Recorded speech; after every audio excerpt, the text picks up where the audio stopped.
Okay, and just before we move on, what I've realized overnight is that I'm not keen on some of the colors. So I'm just going to show you a really quick tip on what you can do. If you head to ChatGPT, I'll just show you really quickly. I've already typed in something so you can see it. So I'm going to enter now. So what I asked it here was, could you give me some colors for a brand color palette that would fit with the two I've got so far? And then I've just added the hex codes for those, right? So, and then essentially it's given me, as I've typed that in, 4 different variations of colors that we could try. I'll just show you quickly what I've done. So I took those colors from ChatGPT, and what I kind of realized is the best thing to do here was to just add all of them. As we're going for a watercolor tattoo artist website here, I thought it'd be best to weave them all in, as you know, watercolor is, so far we found out, about layering a lot of colors, and that kind of client is going to like this, right? So we've used this one here, so it fits really nicely in with the top. And oh yeah, I will mention I did change the background to the hand as well here. To do this, I simply just use Figma, and like above here, I just took the hero section, but I cropped it down, and I added this hand picture over the top. We went with the next color here, so this the grey color, and then the lighter blue here, and then it's capped off with, again, with the one we've used at the top. I think that works a lot better for the type of artist this website would before. I've seen that, and that's looking all good. We're going to go and optimize this, make it responsive for mobile and tablet. Okay, so first we're going to go to the bottom left again and to click that responsive mode button, and then we'll change it to tablet portrait. Now you see already with tablet, it doesn't look too bad, right? But you can definitely see how things are really close to the sides and a bit bunched up. But this is really easy to fix, so I'll run you through all of that. So first, what we'll do is we'll click our little 6 dots for the main container for the hero section there, and you'll see in layout where it says width of the content here, how it's set to px, which is pixels. If you click the drop down arrow of that, and then we're going to set it to percentage, and now if we set the percentage here to be 80%, you'll see how the content leaves space on the sides, which looks more neat, right? And now to get the rest of it looking great, all we got to do is, for this for instance, we click the title here, and what we're going to do is just make it smaller. So if we click style again, and then go to the typography, and then instead of 80, we're going to make it say 42, which fits perfect, right? Even we could make it bigger if we need to, but I think given its tablet, that's absolutely fine there. And instead of 1 EM, let's maybe make it 1.2, 1.1, 1.2, just to make it nice and readable as they land on the site. So now on the header below, we're going to do the same thing, apart from less drastic of a change. So 4 actually looks pretty good here, right? We could make it a little bit smaller if we wanted to, but I've gone and left that how it was in the first place, right? Just change the EM to 1.2 there. But that looks good, right? We'll do the button now. We'll just have a look. I mean, to be fair, that looks great as it is. We're going to leave that. And the photo too, right? That fits now. Now we've reduced the size of the text there. So just follow me through the rest of the page. Moving on to our next section. What we do here again is we're going to click the 6 dots, and there's going to be a pattern here because we're going to go straight back to that width, go to percent, and change that to 80%. And there we go. Just gives us that space in the sides, right? So next, we're going to do the same here. So if we click the title and go to style and go to typography, I'm going to change this to 24. So yeah, that looks pretty good there. And yeah, we can leave the line height the same. The text, instead of being about 18, I think it is, yep, we'll just change this to 16. Also change this text to 16 as well, the next one down. Then on the review, we'll go for style typography 16. And yeah, I'm going to leave it bold here because I want that little review here just to stick out a little bit. Okay, again, we're going to move on. So again, click the container, the 6 little dots, and then layout, change width to percent again, and then type in 80. There we have it. Click this, the main little heading for the section, and change that to 24, and 1.2 is good. And then we'll change the text to 16. And you'll see here, is this only working on tablet or mobile? Okay, so you'll see a little icon on the size here that says tablet portrait. That means you're only changing the size of this text on the tablet portrait, right? So just real quick, if we switch back to desktop, you'll see it's still, if I click typography, it's still 18 here, right? So that's why that works, if you were curious about that. We'll change the next text box, to a 16 here. And the button looks pretty good, photo looks pretty good. That's good. And if you'll notice, what you might start seeing now is the space between the title and the top of the section, right? So I'll show you a way here. So let's start with the top here. We're just going to increase it by a tiny little bit. So if we click on the heading here and then go to advanced and then click the link values together button, which actually unlinks them because they're already linked, and then just give it plus top of about 25 there, so 25 on the top margin. Okay, that's great there. And again, I'm just going to do the same for our heading on this section here. So advanced, unlink, give top of around about that 25, just to give it that little bit of space which matches this, right? What we'll do is we'll go to the button. To do it to the bottom, you go to advanced and you unlink the margins, but this time you go to the bottom and you add to the bottom. So let's add about 15 there, shall we say? Let's go 20. Why not? There we go. Great. And for this next section, actually we've got a spacer right there.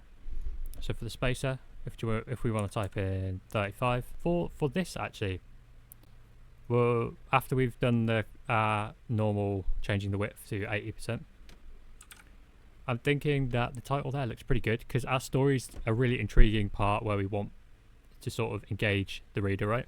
So we could probably leave that the same size there. That looks pretty good. I'm thinking we could probably leave this text too the same size. You can feel free to change it down if you'd like, but I think that's pretty good. It's very readable as well on that. Yeah, we'll move on here. I think the button is probably a little bit too big here. So to change that, we simply go to that style. We click the typography and we'll change it down to maybe a 18 there. And in terms of line height, I'm just going to type 1.1 in, 1.2. Yeah, that's a bit better. There we go. That matches better there. Now we're going to scroll down, the same again, remember, for the next section. So the 6 dots, layout, content width, percent, 80%. Again, we're going to do the same here for this and just change that down to 24. And the text, we can change that down to, what did we say? We said 16. We'll do the same for this here. And the image here, I'm going to show you how to do something. As you can see, the portfolio's got a lot smaller, so can't really see what's there. So the person's trying to figure out, is it good, is it not? But I'll show you how to sort this out. So what you can do is go to if you press this, the container here, and then we click duplicate here, and that's going to pop 2 up, right? So we're going to go to our first one here.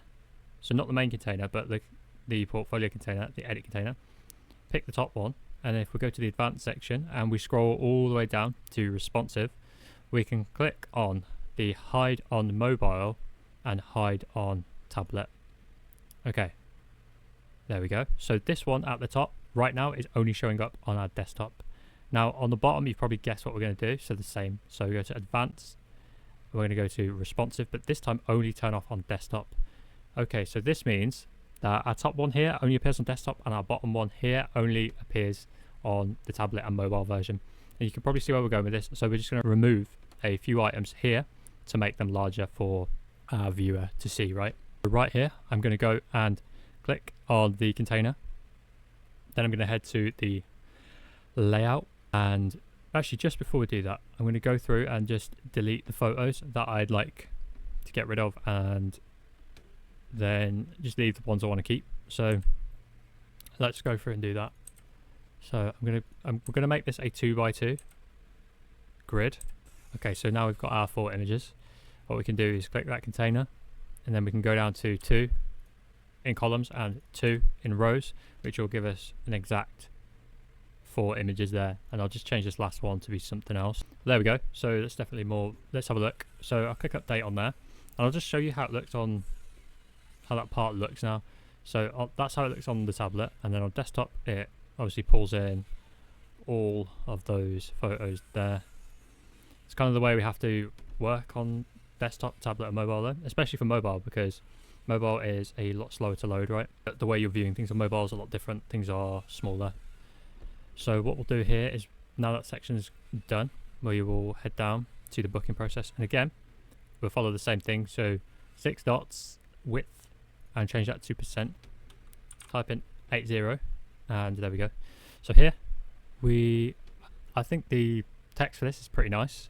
Really, it's a decent size, very readable there. These here maybe need a little bit of spacing. Okay, so for that we simply press the little pencil icon and go to style. We can go to content and we can go to title. Instead of 32 we could maybe pick 24, 20, 26. We'll go 26 for that one, and we will go with, and then click off that and then go to the description, and then we'll change the description to about 16. And then again, if you'd like to do this, if you copy and then click paste style, so what you can do is, once you've set that up again, if you remember, so what we do is we click on the copy and then paste style. There we go, and that's just gonna make the headings and the text the same size, right? So that looks pretty good, very readable. The book with me button looks great. We'll go to the next part, so my happy clients, the reviews and testimonials section. Again, 6 dots, and then change from pixels to percent, and then type in 80. There we go, and then again we'll just decrease that size to 24. 24 was what we're going for, right? And the text itself, we will go to style, typography, change that down to 16 there for both. Again, you can just click copy and then just make sure you click paste style and not paste, so paste style, and that's a faster way of doing this. And then again, that part here, we'll go to style and then we'll change this down to 16. The reason we didn't click paste style is just because it's bold. So do the part here with the pencil, and we'll actually just add a nice little top margin of about 20. And again, if you click the button, you can do it to the bottom as well. So unlink and then go to bottom, and then, or go for 20 there. Now I'm going to show you how to quickly sort these two images out. On desktop it looks really great when they're stacked, but not so much on tablet. It's really easy to fix this. Simply we'll click the image that we boosted up, so not the top one, the bottom image. I'll head to the advanced tab and you'll see it's on 150. If we just click link values together here, it just unlinks them, and then our photos are side by side here. That's great, right? And if you'd want to move these photos up nearer the top rather than at the bottom, you can actually do that by, if you go to the container here, the main container, so not the container these are in, the main container that holds them to the right side. You can you'll see how on the layout for tablet portrait, just make sure you're on that. There's a bunch of different options that you can click which will move the pictures around, but I think that looks much better like that. Then again, I'm just going to click update for now. I'm just going to go to the button here and actually just make that, let's say 18 instead, with 1.2 EM. Yeah, great, that looks fine to me. And now we're going to head to our location section next. Again, there's a little bit too much space there, so we can actually set our space here to what we need. So I've picked 25 there. I think that's a good size for a title, nice and big, easy to find, because that's great as well, the text, and the map is looking pretty good. We could decrease the size of this if we want, but just remember, again, you've got to go to the top and click percent, and then we'll type in 80 here as well, just to make it all nice and centered and leave that wide space in the sides to make it nice and neat. Underneath, I think that's looking good. I will decrease it to maybe about 25. Yeah, that looks good. And we'll move on. So click the container again, so you'll know the pattern here. You know how to do this. 80%. Now that title's looking pretty decent. Text under here actually is a little bit too big, so we're gonna maybe put that down to 18 there. Yeah, that looks fine. All right, cool. So we finished that section off now. Didn't do anything else to it. So let's just see how that looks then. So if you press, remember, the little icon here with the little arrow on facing left, or Control P like that, it's going to give us our tablet responsive mode and how it looks. So that's our menu so far. Comes up blue when we highlight. We've got our hero section here, our little trust section. We've got our unique approach section here, our story, the portfolio, the bookings, and the reviews here, followed by location and the booking section, and obviously the footer works with that, right? So that looks good, right? Okay, so now you've learned how to do it on tablet. We're going to move on to mobile, and this is pretty much the same. So at the top you'll see mobile portrait right here. We're going to click that, and wherever it scrolls us to, scroll back up to the top, and we'll start from there. Now you'll see straight away the difference that kind of happens with mobile is it's going to stack things vertically this time. So it kind of automatically does this for us and helps us out here. So we'll start by moving our picture to the top. Now we don't have to drag anything here. We can just do it from the inside here. I'm going to start you off with our next sort of template for the thing. So if you click the 6 dots and then go to our layout here, you'll see it says mobile percent 100. Change this to 90. So 90 is our new 80 for the mobile section, right? So remember 90. So first things first, we're going to want to click our photo container here. So not the widget, but the container. And then this time we're going to click advanced on the top left. And then you'll see where it says order here on mobile, start. And that's going to throw our photo here straight to the start. So it gives the viewer on mobile straight away our nice hero photo to look at. And again here, I think you can see here the button does not have enough space. Okay, so we're going to change that really quick. So again, we know how to do this. Click the little pencil icon, advanced, unlink the margins, make sure it's on mobile, and then give it some at the bottom. Let's give it a 25 because it's the hero section. So that's good. What I'm actually going to do here is I'm going to decrease the size of our guy here just to give some more space, because that is quite a large photo, and on a mobile that's pretty much just going to be the whole thing, right? So let's decrease that. Go for, what should we go for? This is just on mobile, by the way. So if you go to style and then width, it will show the mobile icon, and we're going to make that around, I reckon 75% will be great. And that's cool, that works, right? And the alignment on mobile, I'm going to switch to left. In terms of the text content here, I'm actually just going to reduce that maybe down to a 38, just make it a bit smaller. And then again, with our second text box here, I'm going to go and make that, let's say 20, no, 21's too big there. I'd say probably 18. Yeah, that's okay. We'll move on to the next section. And again, start the section off by doing a classic layout, width percent, and change that to 90. Great. Now again, I like the picture here. I think that looks and works really good. But again, it needs space. So I'm going to go to the advanced, unlink, and then add the little top of 25 there, just to give it a bit of space. And again, that heading size, it looks pretty decent to me. And again, the text here looks pretty good. The space is good too between these. Let's have a look at this. That heading size looks good. The text is looking pretty good here. We can actually move the photo here up to the top if we click container, go to advanced, and then click start.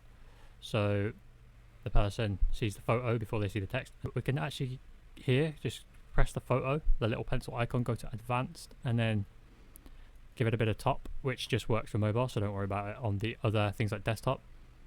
That's looking pretty good, and the space is good there. My watercolor journey here, I think we can actually take down the text here. So if you go pencil icon, style, and typography, we can actually change this down to maybe a 38, something like that, maybe less. 32, that looks good for me right there. Space, I'm going to take this down as it's a spacer, remember, so you can use the spacer or doing the advanced margin to make the space here. I've changed that to 20 pixels, right? Now this time I've left the 2 stacked photos in their container below, because this time they're halfway through the story. So the person reads the story, gets to the photos, which breaks up the story, followed by more of the story. And if we put them at the top, then they would just have pretty much a wall of text without a break. So it works good this way, and we're going to keep it like that. But that button looks decent actually. It's got a lot of text in it, but it works. And on the portfolio section here, I'm just going to head back up to the top and make sure we went with 90 here. We didn't. So again, change this to 90 and have a read again. Yeah, it looks good. Here, and click 90 as well. No, we didn't. Go back and press 90 there. Yep, great. So that's working as it should. See, even I'm forgetting to do this. So again, on our portfolio section, I'm going to remember to do it first. So click the 6 dots and type in 90 there. Great. We need a bit of space at the top here. So pencil icon, advanced, unlink, top 20 to give it the space it needs. These look pretty good. You can see here, this part is hidden on mobile, and the next part will be shown. And you can see how it works on mobile there. The images are stacked nice and vertically. And then we're going to head to the booking process again. Make sure that's set at 90 and The spacer maybe is around 20. We don't want too much space. Booking process is a little bit too big there, so we'll change this down to 32. That's looking pretty good there. Process is also looking already pretty good there. This button's probably a little bit too on the big side here. So we can actually just increase the size here to 1.3 EMs. And maybe let's go with 18 there, see how that looks. Yeah. And on the bottom spacer again, I'm going to put that to 20 pixels. Let's start the section as we're coming to the end now by, again, going to 90% on the layout width. That works. We'll go with it. And here, that's looking pretty good. Here, what I'm actually going to do is hide this spacer just on mobile. So to do that, if you click the little pencil icon on the spacer, go to Advanced and scroll down to Responsive. And this time click Hide on Mobile Portrait. Now, when we look at it, on the actual mobile, it's going to remove that space there. I'm going to make sure this is at 90 again before I forget. Change the text down to our 32 that we use for our mobile headings. That's good. I like this part here. That works. It's quite easily readable. Then we have our map. That's great too. It's actually got great spacing already. Next section, again, 90. We're going to change the 32 for the heading there on the typography. And we're going to leave this as it is because that looks pretty good. I'll just make the space a 20 instead, make it more consistent. And now you'll see the form here is quite bulky. It doesn't really work, but that's fine because we're going to edit that in just a moment. But I want you to click update now. Now, as we've done it on mobile, desktop, tablet, let's go and have a look how this looks across all three. So press your Control P and we'll start here. So it's our little menu for that, and that's looking pretty good there. As we're scrolling down. Yep. That works. That works as well. Let's have a look. That works. Yep. Cool. Okay, well, that looks pretty good apart from our little contact form here, which we're going to fix momentarily. I'm going to click our tablet portrait and go to start from the top. Our menu works there. That looks good. So there's that. Process is good. That's looking pretty good on our tablet right there. Our desktop again, and our desktop shouldn't have been changed at all, but if it has, we'll catch it now and sort it. So hero's good. That section, yep. Okay, location and booking, followed by footer. Yep, so that's all good. So now you can click Control P again and click update, and now you've pretty much got your header and footer done with your entire one-page style website, right?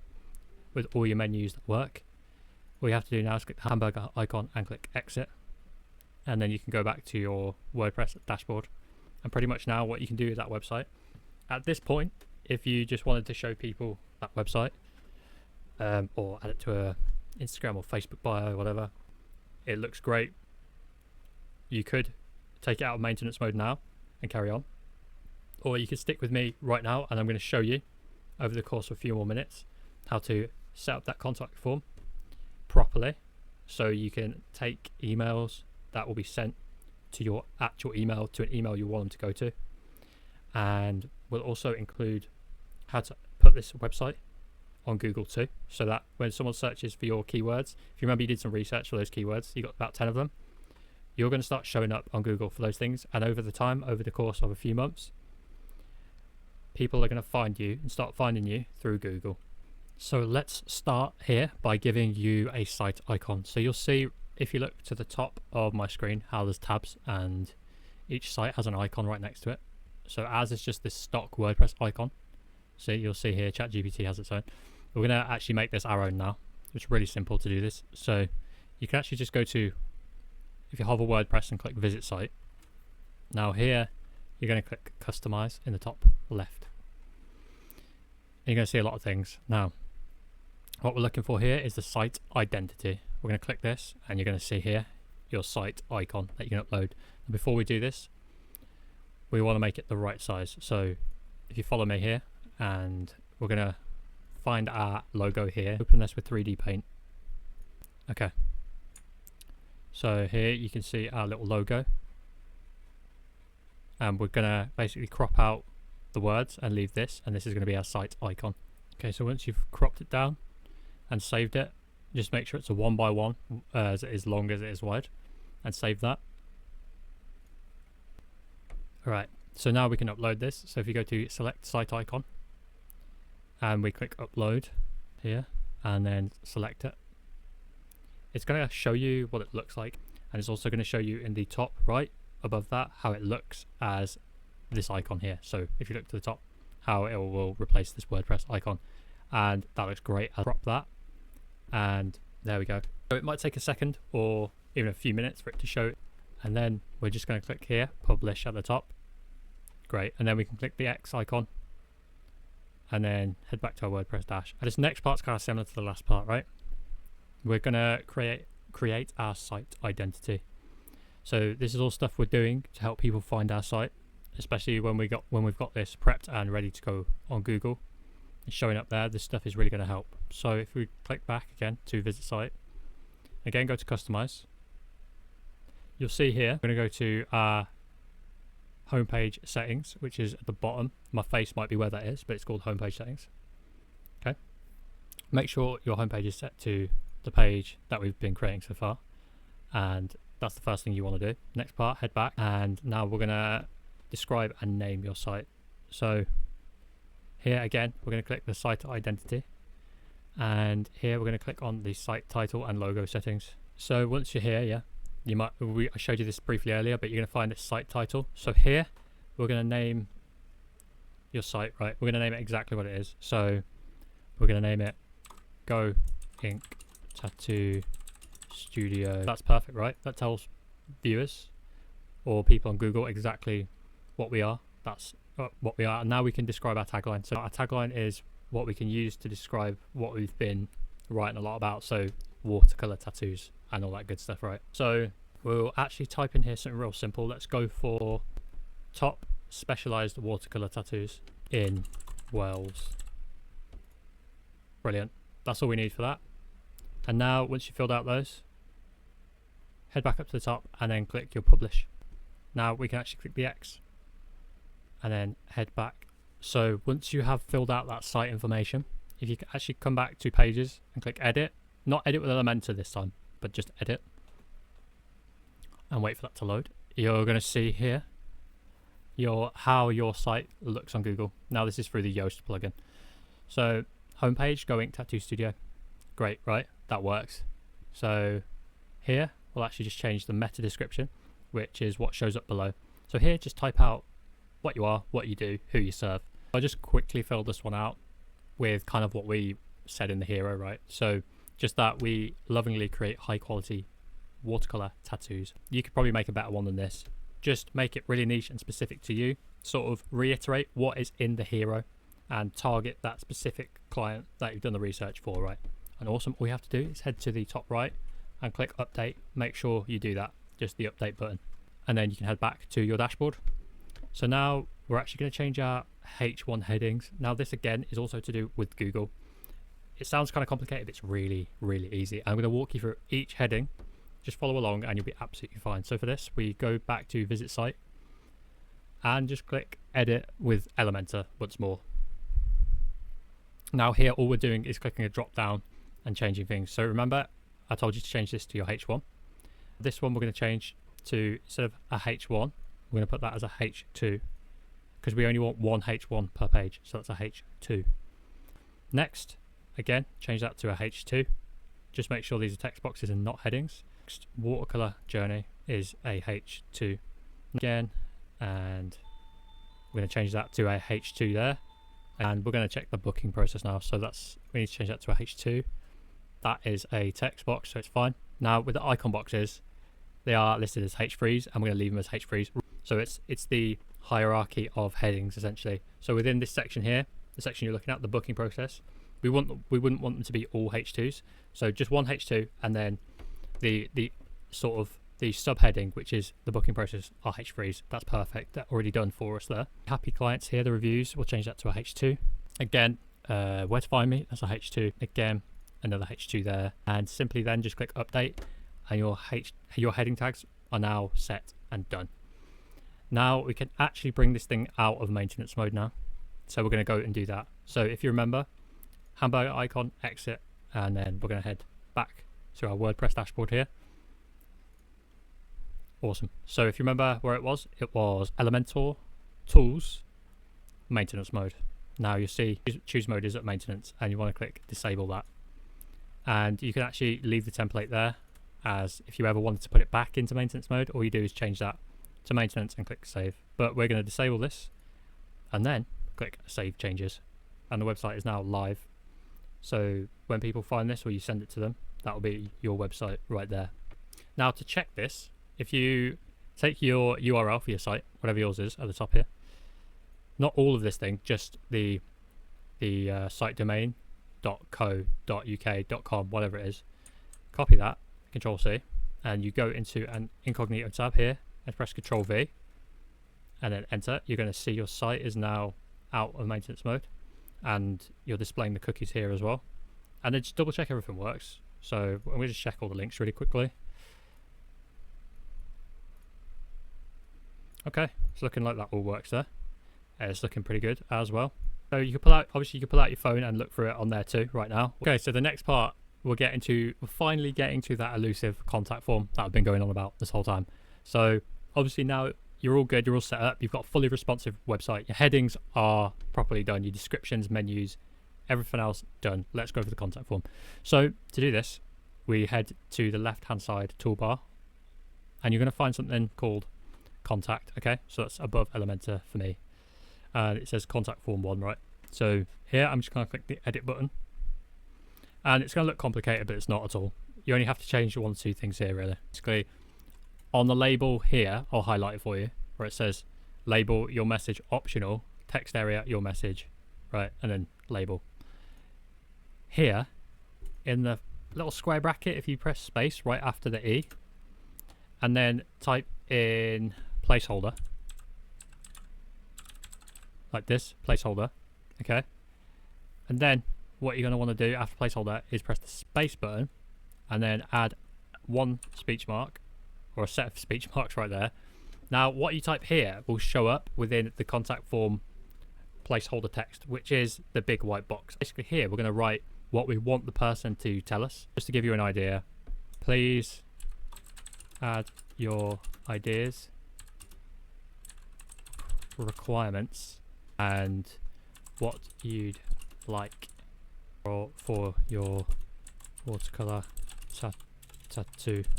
Now and then again you're going to hit the speech marks button again just to finish it.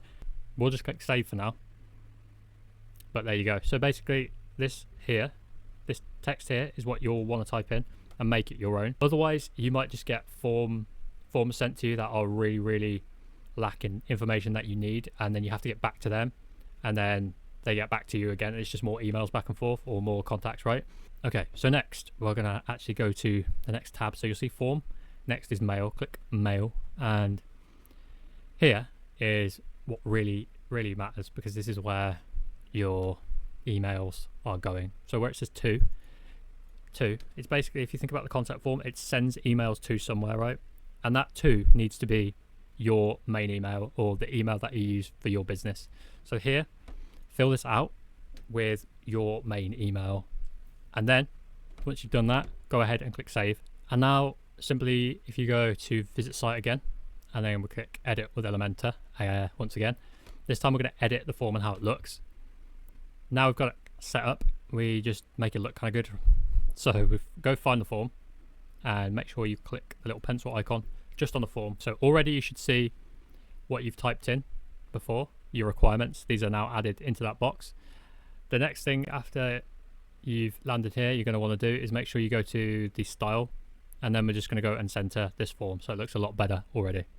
We're then going to go to let's go to the description here. So if you go to title and description on the style, we're going to change the typography to match the rest. So for the title we're going to click enter as we normally do and set that to like 18. For the description, again we'll go for enter, which is our standard for this project, and click 18. Then we're going to go to input and text area and we're going to do this stuff again. So it says typography, type in enter again, or whatever yours is. We'll set this to around about 18. That works. Cool. Now with placeholder, you can actually change the size of the placeholder text, which is what is inside the thing you added earlier, so your requirements, right? So if you go to placeholder, typography, change that again, enter, and then we'll go for 16 for this one, make it a little bit smaller. Cool, that works. What I'm going to do is go back to the input and text area, and we're just going to give this thing a little bit of padding to make it look a nice bit spaced out. So just a 5 padding all around, that will do us. And maybe the height here on the text area height, if you can see it right at the bottom here, go for 180. Will that do? Yeah, 180 is perfect for that actually. Now while we're here, I'm just going to make the input width 430 pixels to match the width of the text boxes above, so that you'll see that right here. And I'm going to change that to about 430, and that should fit. Yes, there we go, straight up. That works. Now we're going to head to labels directly below this, and then we're going to change the color of the text. So we click the labels button, and then we click the text color, and then we can drag this to whatever we want. I'm just going to make it this black color because that stands out on our background. Awesome. Now this is looking all right. So what we're going to do here is we're going to find the submit button. And right now, as you can see, our submit button does not look great or fit with what we've got so far, right? So I'm going to change the color of this. Like the normal way we'd do this, we go to the normal background color, and then we can change this. And then the hover, and again, we can change this here. So, and then turn down the opacity to about 75, so when it's hovered, you can tell that it's a button. That works, right? Increase the size of this button here. So let's go for something a bit, so I've gone with 100 pixels. I'm then going to click normal, go back to the normal, and then let's give it a border radius of maybe 5 to round the corners off, and maybe a padding of around, I'm going to say 15 here to make it look more like our normal buttons. We'll then just head to typography and just click enter again, just to make sure it's the same as the rest of our site there. Maybe make it around 18. Yeah, perfect, that works. Looks a lot like our other buttons now. I'm going to click update now. I am then going to click the responsive mode on the bottom left, and then we're going to see how this looks on mobile and tablet. So on our tablet here, as you can see, that looks pretty good. That works same as desktop. That's perfect, right? Mobile, I can guarantee it won't fit. Yeah, there we go. So again, just like how we make things mobile responsive, simply we just do that here. So with our mobile, simply if we go to style here, then we go to input and text area, and here the main thing that's sort of making this kind of too large is the input width. So let's try a 235, and that works perfect, right? Let's have a look here, and again we'll change this text area width to again 235. Could probably go a bit larger, but depending on the mobile size, right, as it scales down, that's probably a good one. That works across all mobile sizes there. Click update here, and then have a look, see how it looks across all three, and check you're happy with it, and to show you how it actually looks on the mobile. So I'm thinking as you're scrolling down and you get to the contact form, that looks great, right? Works. You can clearly read all the parts here. Okay, great. And what we can do now is do the same as you've done a few times. Hamburger icon and exit, and then head back to your dashboard.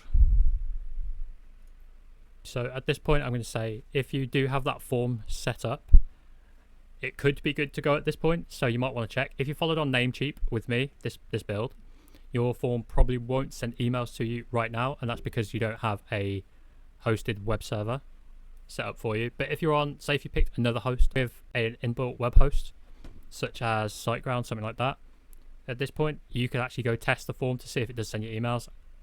And to do this is really simple. If you just get your form up in an incognito tab and fill it out as you would, and click the send button and open up that email account where you've sent those emails to go. Wait for maybe 2 minutes, 3 minutes, and if it's come through, you're great. You actually don't need to do this next part. But if you're coming along this journey with me on Namecheap, we can actually just set up our own mail server with Gmail. It's not too difficult, and I'll show you how to do that now. Okay, so the first thing you'll want to do to set up your Google mail server for yourself is if you head to plugins and then activate that plugin, WP Mail SMTP. It's got a little pigeon. And here, what we're going to do is actually just head back to the dashboard straight away. Now you're going to see this with a license key, which you don't need. Don't worry about that. And all this other stuff. So I'm going to show you how to set this up. So, okay, so let's start with the from email. So if you scroll down and below the license key, you're going to see from email, the email address that emails are sent from.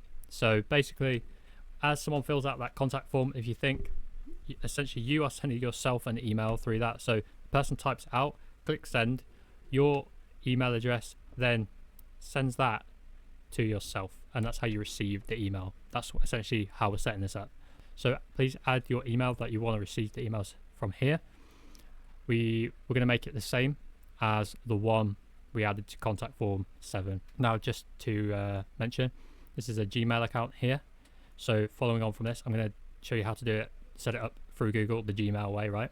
So preferably if you've got a Gmail as well, use that for this. The process will go much smoother this way. Head down a little bit and it says from name. Now it says from Going Tattoo Studio, which is our site title, right? Which is perfect. That's the exact place I want to know. When I check the emails, if I see that, I'm going to know that emails are being sent from this contact form, right? Because it's our website name there. Then I'm going to scroll down a little bit here and I'm going to actually click the mailer as Google Gmail. And now we're going to scroll down a little bit further and we're going to see some things here. So client ID and client secret. These are the things we need to go get from our Gmail. We're going to open a new tab at the top and search Google Cloud Console. Okay, great. So if you search Google Cloud Console, you'll see here it says console.cloud.google.com. This is the one we want, right? We do not want Google Cloud here. We want the console, which is Google Cloud Platform. So click this and make sure you sign in here, agree to the terms of service and agree and continue. So now we are on the console. We're going to go straight to the top left and select a project and click new project in the top right of that. Great. Call the project something we're going to remember. So I'm going to call it mail server, something that we know exactly what it does, and the name relates to that, right? So here, I'm not going to select an organization, and then I'm going to click create. And you'll see here, you're going to get a notification while it's creating this. Give it a second, and then we'll move on from there. Okay, so once it's come up with a tick there, if you go straight to the hamburger icon in the top left and press that, you'll pop up the navigation menu. Is go down to API and services, and then select library from the list on API and services. Great. Now we're actually going to search for what we need. So here, I'm going to type in Gmail API, and you'll see here we've got 2 of these APIs here. We're just going to click on the first one, which is Gmail API. Now you'll see here our project that we named earlier. Simply just click this and then click enable on Gmail API. Okay, so once that's finished spinning and loaded, it will take you to this next page. All you have to do here is head to the right hand side of the screen. You'll see on the right hand side of the screen where it says create credentials. You need to click this. Right, now you find yourself on this screen, and here you need to select Gmail API. It should be pre-selected. That's great. Now, what data will you be accessing? You need to click user data and then click on the next. Now you've clicked next. Essentially what we're going to be on is something called zero auth consent screen. Okay, so now we need to give our app a name. Now here I'm just going to type in mail server tattoo site, something that I'm going to remember and understand what it's for.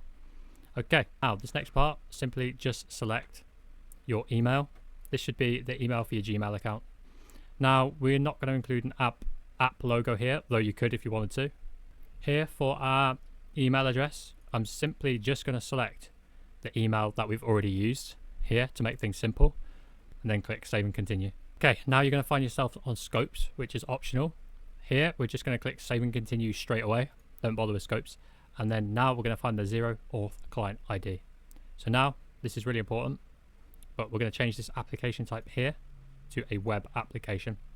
And in terms of the name, we're just going to leave it as web client 1. And that's good enough for us. You can skip adding the authorized JavaScript origin, But the important part here is the authorized redirect URIs. So here, if you simply just click add URI, and then we head back to our WordPress dashboard with our pigeon guy here on WMail SMTP. And here, you see where it says client secret, client ID, authorized redirect URI. Just press the copy button right next to that. Okay, make sure that's copied. Authorized redirect URI, this is important. And then head back to where it says authorized redirect URI on the Google Cloud that you're making. And we're just going to paste that in here. And once you've pasted that in, simply just press the create button. So now it's created. What we're going to do is just simply click the little done icon right in the bottom left. If you can't see it on my screen, no problem. It's just there, right at the bottom left. Now, where it takes you back to this little API service details dashboard bit. If you actually go to the left-hand side and click zero auth consent screen on that toolbar. Okay, great. From here, we're actually just going to go get our keys to paste them in to our mail server on the WordPress dashboard. And from here, what you want to do is if you click on the publish app and then click confirm to the user type to external here, as you'll see. So now what we're going to do is if you see on the left-hand side, you're going to see credentials. So make sure you click this. And now you're going to see the name of your project, right? So we'll click this. And you'll see here, right in front of me, I have the ID, the client ID, and the client secret, which are the two things, if you remember, that we need to post into our dashboard on WordPress, right, in the mail server. So to do this, we can simply just copy the client ID here. Make sure you select the whole thing and copy. Go back to where it says client ID and simply paste that in. Then again, head back to that Google Cloud and this time find the client secret. Again, copy this and then head over to the dashboard and where it says client secret, and then again, paste this in. You can simply click the little save settings button at the bottom. And it says here, our settings were saved successfully. Okay, so now once you've done that, once you've refreshed this after you've saved it, scroll down again to kind of where we were. And here it says authorization. Allow plugin to send emails using your Google account. Now just click that and then sign in with that Google account. All right, so once you've signed in with your Google account here, it's going to say Google hasn't verified this app. This app is requesting access to sensitive info on your Google account. Right, and you'll see you are the developer here, but there's a reason for that. It's because we just created this. So if you click advanced and then go to wpmailsmtp.com, which is our WordPress plugin, right? And just click that and then click, make sure this is all correct, and then click continue. Then it will say here, you have successfully linked the current site with your Google API project. And now you can start sending emails through Gmail, which means your form will now work. So we're going to actually give this a quick little test to check it's actually sending. If you go ahead and open up that email address where you're going to receive those emails. So if you go get that account up now. So here it is. I've got back to the dashboard. And then under WP Mail SMTP, if you click the tools button, you're going to see here a send a test email and then send to that email account, right? The one we just got up, the one where we know we want our emails to send. Just click on send email. And there you go. So all we've got to do is go check that it was delivered. Right. So as you can see here, the email has been sent and we've received it exactly where we wanted to receive it, right? The test has successfully worked.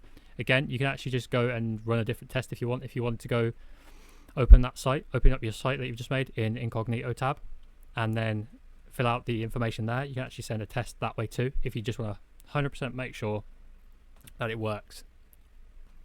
Okay, and this next part you're going to do is we're going to set up the site kit, Google site kit, one of those plugins we downloaded earlier. So you'll find the site kit right at the top, right on the dashboard. And what this is simply going to get your website to be able to show up on Google. Google almost does all the stuff here automatically, so it's really quick and easy to get set up. We're also going to know the traffic that's coming into our website, as it's going to show us the traffic numbers here. So here, what we're going to do is we're going to tick the connect Google Analytics, and then we're going to click sign in with Google. And then make sure again you sign in with that Google account that you want to use for this. So I'll sign in with you and then meet you on the next step. Okay, great.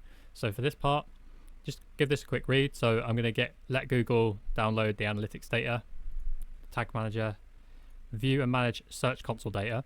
Search console is actually what gets your site indexed and comes up on Google, so you need that. And manage the list of site domains. So I'm going to select it all and then click continue and see on the next step. And with this is here so that your site is safe, because Google just wants to verify that you actually own that site. So here we simply just click verify. Great. Now it's done that, we're going to click on the allow button. Then we're going to click on the setup search console here. Again, this is the part that actually Google indexes your site and gets on Google. And now again, next on the Google Analytics setup. Great. Now we're just going to quickly fill out our Google Analytics setup. This is really easy, so it's done it for us pretty much. It's given us the name, our name here. It's given us the property, which is the URL, and the data stream, which again is our URL, right? It's given us our country and our time zone. Create account here. Again, we're going to select our account, Google account, and log in here. And then we're going to wait for it to load up. This shouldn't take too long. Just make sure you're clicking agree to the things you're comfortable with. So I am going to go with agree here and accept here. And now our analytics has been added successfully, and I'm going to go back to the dashboard here. Now it's brought me back to where we originally were with our site kit. So site kit might take a while to gather data and set up, so you need to come back later to see this, but it's legit as easy and simple as that. So just come back later and you'll be able to see the traffic numbers. And yeah, just know as of now, Google has now taken your site to be indexed. It might take a while, but you could show up on Google within the next week. Okay, great, you've done that. What else is there left to do, right? Okay, so we're going to actually go and head to our white label CMS. I'm going to say right now, this part is completely optional, but I really like to do it as it customizes the dashboard, right? So if you go and hover over the settings, there it is, settings, and we go to white label CMS, you're going to see a lot of options here, but we're going to go for one single option here. Okay, if you scroll down until you find what's called the side menu branding, which is right here, and then I'm going to upload our logo into this section here. So just click upload. I'm going to select our logo that we made earlier, right? I'm going to click insert into project and then click save. And then you'll see in the top left below where our visit site is, we've now got our branded logo there. Next, we're actually going to finish the project off by using something called Lightspeed Cache. Now this is sort of like the cherry on top. We're going to make your website load fast for people coming in, right? As imagine if it's on Google and someone clicks and your website is taking more than 3-4 seconds to load, they might well click off at that point. So our Lightspeed Cache here is going to make sure everything's decently compressed and just speed up the entire website, right? And that will be the end of the build at that point. If you've come with me this far, let's go and finish this thing off and make your website nice and fast. To do this, all we've got to do is go to the Lightspeed Cache. You might not be able to see it on my screen, but it's right at the bottom left for me, Lightspeed Cache, and we're going to click that. Okay, looks complicated, but it's really simple.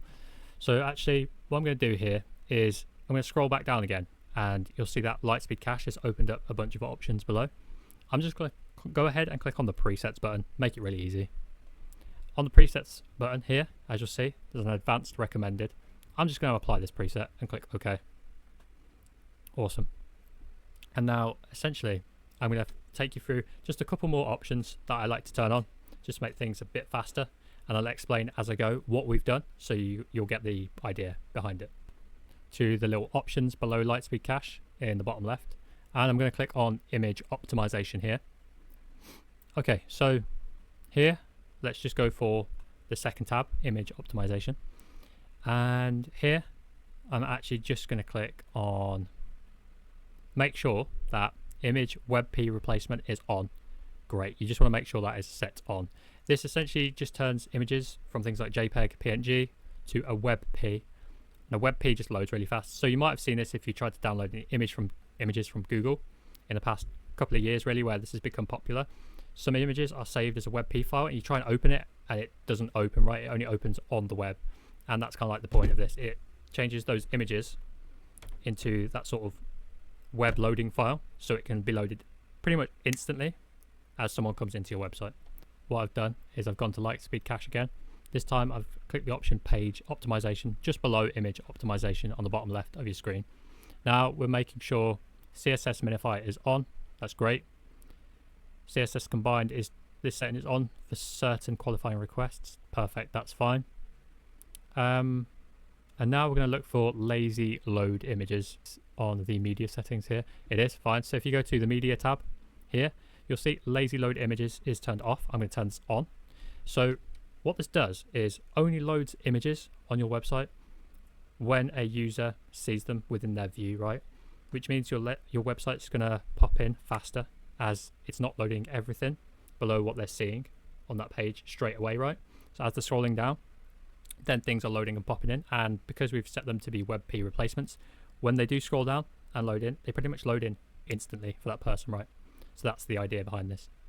So now I'm just going to click on the save changes here.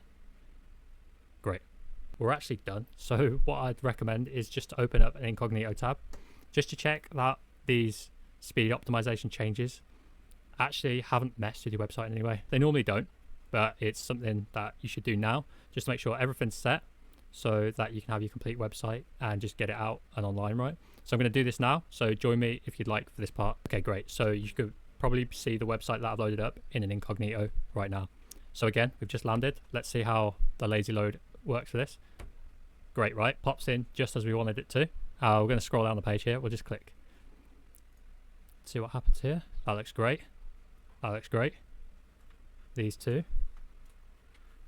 Process section's fine. Yep, looks like the whole thing is pretty much good to go there, right? And so if you just press F12 here, and then what you want to do is click on, so if you go to the top right, you'll see a little icon that shows a computer, like a desktop screen and then a mobile. Click this. That's your screen where you're going to be able to drag this and change the size. So what I'd just recommend here is just check it looks good on the smaller desktop version. If you wonder why everything's lighting up, it's because if in the top right you can actually click to see what's on the page. So I'll turn that off. Let's go through it again. So that's looking pretty good on a smaller desktop, maybe a laptop, that kind of thing. That looks pretty good there. And then we'll try it on the tablet and mobile just for a last check. So let's go for our tablet here. I'll refresh it. So see how lazy load works. Yep, that's looking pretty good. Yep. Okay, now we'll just check mobile. Keep it about there, right, for mobile. Just give that a refresh. And we'll scale this down actually so it looks like our actual mobile. There we go. And menu, yep, you work fine. Let's have a quick scroll through and just make sure everything's good. Loads in well, nothing's messed up.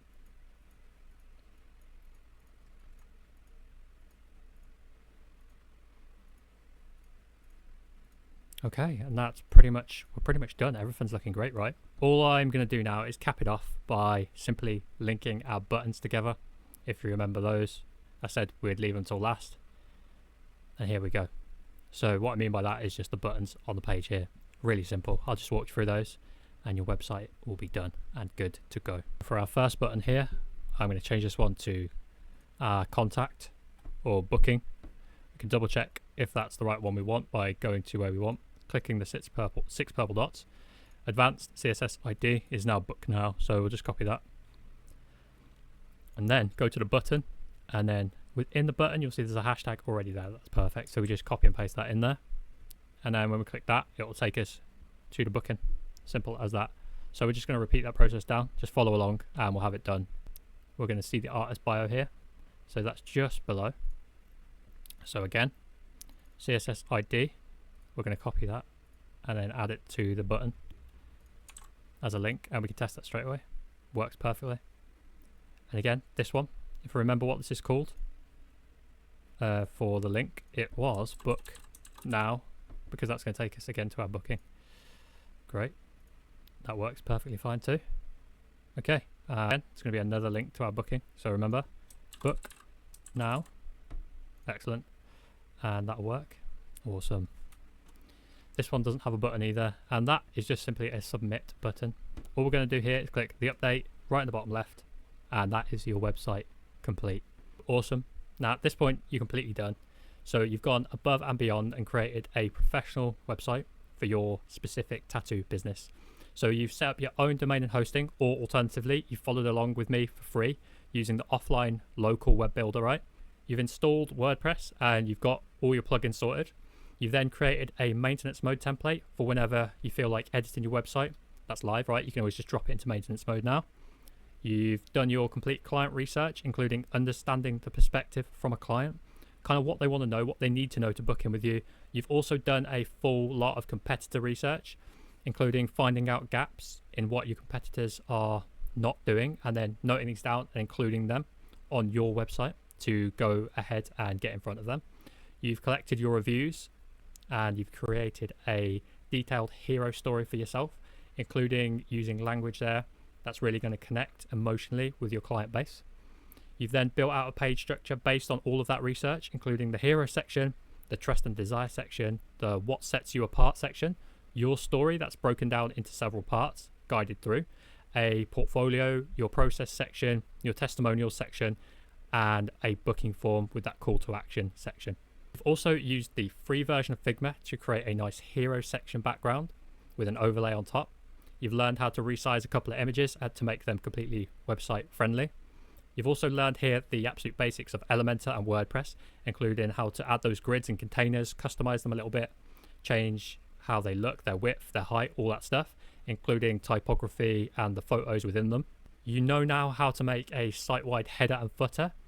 Now this is great if you want to expand your website in the future beyond that main page as well. You've also made your entire website completely mobile, desktop and tablet responsive. You've also, with the site kit and the headings, made your site basically SEO optimized, which is great, and add that site to be able to come up on Google.